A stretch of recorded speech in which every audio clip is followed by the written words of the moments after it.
Bonjour, c'est Gilles du site boursicoté.com. Voici l'analyse technique des principaux indices mondiaux. Nous sommes aujourd'hui le vendredi 21 juin 2013 et donc, comme d'habitude, je vous propose de bien mémoriser le graphique ici du CAC 40 en daily suite à la clôture d'hier soir, donc après la clôture du jeudi 20 juin 2013.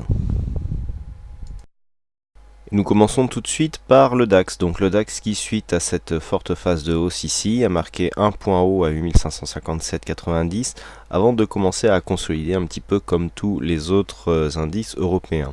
Donc ce que l'on peut constater, c'est que la consolidation est différente de celle du CAC, alors qu'hier nous avons cassé le retracement des 61,8% sur le CAC, et bien cela n'a pas été le cas sur le DAX, puisque avec ici cette zone et donc ce nouveau plus bas marqué hier, et bien on vient à peine tester ici cette zone des 50 61,8 qui est donc propice à un possible retournement de tendance. Donc pour le moment, le rebond court terme est en train de s'effectuer donc en daily. On a eu une petite phase d'exagération hier avec une clôture à l'extérieur des bandes de Bollinger qui est souvent reprise, souvent parce que ce n'est pas voilà, c'est pas obligatoire. Là ici sur cette phase, on est venu clôturer à de multiples reprises sous la bande de Bollinger avant d'avoir une reprise technique. Quoi qu'il en soit, on l'a eu ici sur cette phase, donc là nous sommes a priori, pour le moment, puisque la séance est encore longue, eh bien un rebond technique qui est en train de s'effectuer, qui n'est pas très significatif mais qui s'effectue tout de même. Donc pour l'instant, on est venu ici confirmer une évolution dans une tendance baissière, donc continuité de la phase de consolidation après une cassure avortée qui a été effectuée la veille, le mercredi. Donc pour l'instant, nous sommes toujours dans ce mouvement, dans la zone ici des 50-61,8. Du point de vue des indicateurs, nous avons donc une dynamique qui est toujours orientée à la baisse avec ce RSI qui continue à descendre, le stochastique lui qui a fait une incursion dans la zone de survente et qui commence à remonter. On n'a pas réellement un signal haussier, mais celui-ci est apparu sur le MACD avec une dynamique un peu plus forte que ce qui est apparu sur le CAC, puisqu'on a aussi là ce retournement qui se fait en deux fois avec une invalidation donc suite à la séance d'hier. Donc on était potentiellement sur un bon rebond, mais ici avec cette bougie, eh bien on vient totalement invalider le rebond technique. Hausse des volumes aussi et de la volatilité, donc on a à peu près la même configuration technique que sur le CAC, sauf qu'elle est beaucoup moins baissière, enfin le danger est un peu plus éloigné. Tant que nous sommes ici dans cette zone 50-61,8, tant que l'on ne dépassera pas ici la zone des 7865, nous serons potentiellement dans une possibilité de rebond technique qui sera confirmée en cas de cassure ici de cette zone de résistance oblique baissière qui définit la tendance baissière de consolidation. Tant que nous ne passons pas cette résistance, eh bien il faudra surveiller ici cette zone 7859 7865 qui correspond à la zone de danger. Effectivement, si nous attaquons ici cette zone de support, eh bien on aurait une probabilité beaucoup plus forte de revenir ici sur cette zone de 7418 qui correspond à la base des retracements de Fibonacci. Donc attention à cette zone. Pour l'instant, vu le rebond technique, on en est encore loin, mais vu la volatilité actuelle, cet objectif est tout à fait possible. À noter ici ce gap baissier qui correspond à une précédente zone où des gaps étaient apparus précédemment et où nous avions eu ici une zone de rebond technique. Donc c'est une zone assez intéressante à traiter sur le DAX, et qui plus est, eh bien elle correspond à la zone des 8122 qui correspond au 38,2, au retracement 38,2% de Fibonacci. Donc là on est sur une zone technique assez intéressante, une cassure ici de cette zone, eh bien vu la baisse ici de cette résistance, pourrait provoquer une sortie de cette tendance baissière par cassure de cette zone de résistance.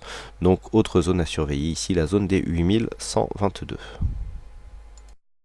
Sur le FTSE, la configuration est nettement plus baissière, puisqu'après ici avoir marqué une belle phase dynamique de hausse, eh bien les cours, je vous l'avais signalé la semaine dernière, avaient cassé ici cette zone de retracement des 61,8%. Nous avons eu ici une continuité du mouvement, on est venu valider ici un contact avec les 100% avant un rebond technique. Donc nous avions tracé ici cette zone de résistance avec 3 points de contact qui étaient relativement éloignés. Ce que l'on peut constater, c'est que cette zone a été confirmée. Alors il va falloir, là nous sommes dans l'épaisseur du trait, comme je le dis souvent, nous avons 2 points ici significatifs qui sont assez rapprochés, donc ce qui peut amoindrir la précision ici sur cette zone de contact. Donc là nous considérons que le rebond se fait sous cette zone de résistance et nous réajustons donc cette résistance. Donc nous sommes dans une phase de continuité, le retracement des 100% est cassé, et donc là nous avons un objectif ici avec un report d'amplitude possible. Alors c'est entre la anse avec tasse inversée, bon là on aurait presque un Adam et Ève, mais ici la forme Ève n'est pas assez marquée. Bon, toujours est-il que sur ce genre de figure, lorsque nous avons une ligne d'eau qui est clairement définie, nous avons eu énormément de points de contact ici sur cette zone des 6220 points, encore un point de contact ici, le fait d'avoir une cassure ici sur cette zone, quasiment toutes les figures techniques qui auraient pu se tracer donc par rapport à cette ligne ont le même objectif, puisqu'il s'agit en fait de reporter l'amplitude que nous avons ici entre le point haut et la ligne d'eau, de le reporter sur le point de cassure. Donc c'est ce que je vous propose d'effectuer tout de suite. Donc nous avons ici voilà, un segment, on va mesurer l'amplitude ici, on va rendre ce segment un peu plus visible pour lui avoir l'amplitude de cette phase d'évolution. Voilà, on va mettre des petites flèches. Voilà. Donc nous avons ici ce segment qui représente l'amplitude entre le point haut et la ligne d'eau. Il suffit tout simplement de reporter ce segment. Voilà, de le déplacer et donc de le reporter sur la zone de cassure. On va le mettre là pour essayer de mesurer l'objectif. Voilà, nous avons un report d'amplitude, nous sommes en échelle ici semi-logarithmique, et donc nous arrivons ici sur cette zone de support qui était déjà une zone de support significative à 6632 points. Donc là, sur cette cassure, eh bien l'objectif donc moyen long terme de cette phase devient cette zone là. Alors il faut faire très attention, nous sommes assez décorrélés entre le FTSE et les autres indices. Nous avons une grosse phase de surperformance sur le FTSE en début d'année et qui a même démarré en fin d'année dernière, et donc le fait ici d'avoir cette grosse phase de hausse qui nous donne un signal beaucoup plus baissier que ce que nous avons sur les autres indices européens est tout à fait normal et s'inscrit dans une phase de rattrapage en fait par rapport aux autres indices. Donc c'est pas parce que le FTSE nous donne un gros signal baissier ici sur cette configuration que ce signal devra être transposé sur les autres indices européens. Quoi qu'il en soit, donc suite à la cassure d'hier, nous validons cet objectif qui est un objectif moyen terme.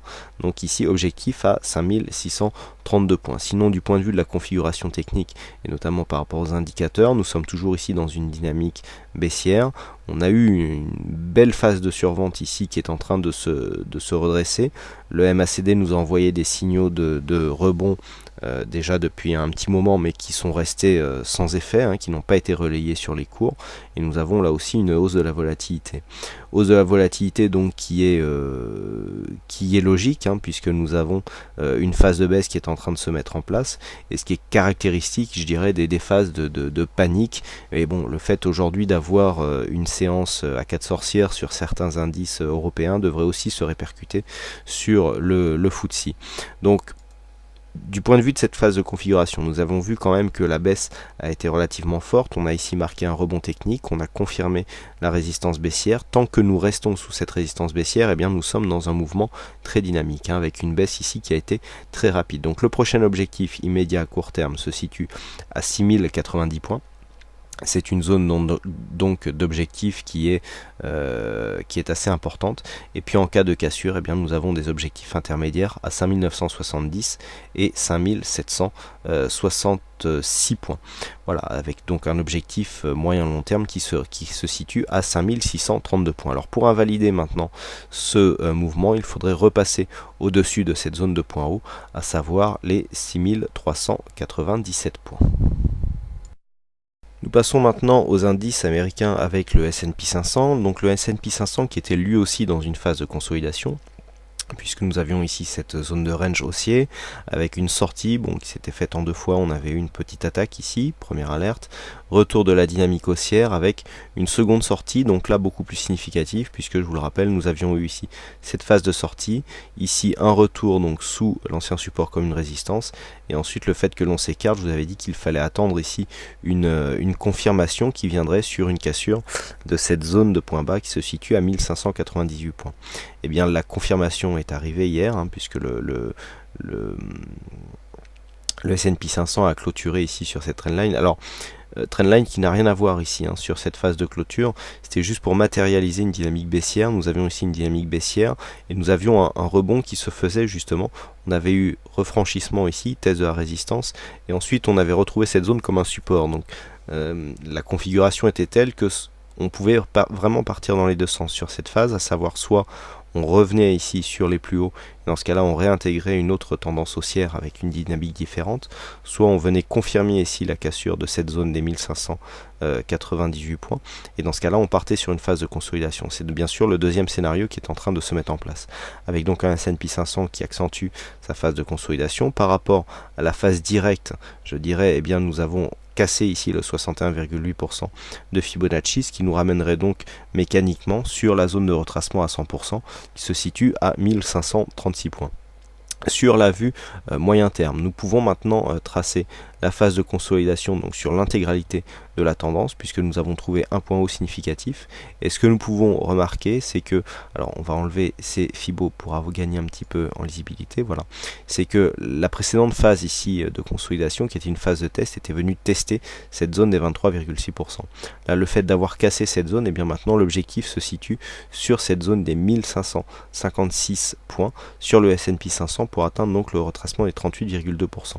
Cette attaque ici nous mettrait en lien direct avec un test possible de cette zone des 1538 qui là est une zone je dirais plus intéressante techniquement, dans le sens où si elle était attaquée d'une manière assez forte, cette zone de support ici ayant été attaquée à plusieurs reprises précédemment, et bien on pourra avoir un objectif baissier beaucoup plus grand qui correspondrait à l'amplitude ici que nous avons entre cette zone de support et cette zone de point haut, puisqu'il y aurait un report d'amplitude à effectuer pour trouver les objectifs suite à la cassure.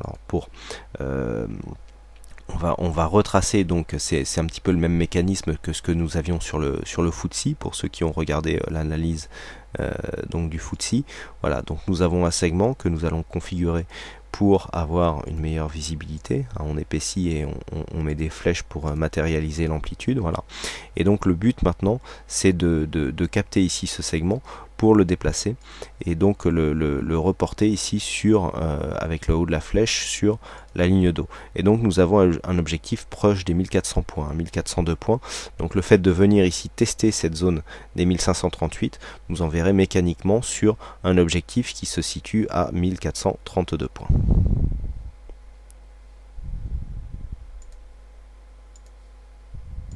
Sur la configuration technique et donc du point de vue des indicateurs, nous sommes toujours ici dans une phase de consolidation avec un RSI qui est toujours en phase baissière, un stochastique qui a pourtant marqué ici une entrée dans sa zone de survente avant de remonter, mais qui avait déjà invalidé ici le signal haussier, et un MACD qui, après un semblant de rebond technique, est en train de repartir à la baisse. Donc nous avons ici une hausse des volumes sur cette phase haussière et une hausse de la volatilité, ce qui correspond bien à une phase de consolidation. Donc la consolidation est toujours en place, il n'y a pas de signal de retournement, et du point de vue donc de la tendance, il faudra maintenant attendre le franchissement de cette zone de résistance que je vais vous tracer, voilà, qui est matérialisée comme ceci, pour sortir ici de cette zone de consolidation. Donc le S&P 500 qui confirme son suivi par rapport aux autres indices, avec une phase de consolidation toujours en cours, même si le retracement ici sont pour l'instant beaucoup moins baissiers que ce que nous avons sur les indices européens. Continuons cette analyse avec le Nasdaq, donc le Nasdaq qui connaît lui aussi sa phase de consolidation, puisque nous avons, suite à cette sortie haussière d'un trend haussier, ce qui est relativement rare, une phase de consolidation qui intervient. Donc nous sommes ici avec la baisse d'hier soir sur une consolidation qui vient marqué un contact avec la zone des 50-61-8 appliquée à la phase directe ici court terme. Nous avons donc comblé ce gap qui a donné lieu à une zone de support et nous avons ouvert un autre gap baissier, celui-ci, pour venir marquer donc ce point de contact. Donc pour l'instant nous sommes dans une phase de consolidation tout à fait classique, contact entre le 50-61-8, donc la configuration est nettement différente sur le Nasdaq puisque nous sommes toujours ici potentiellement sur une zone de support. La zone de support ici n'ayant pas été cassée, on a sous-performé ici sur la première phase de hausse par rapport au S&P 500.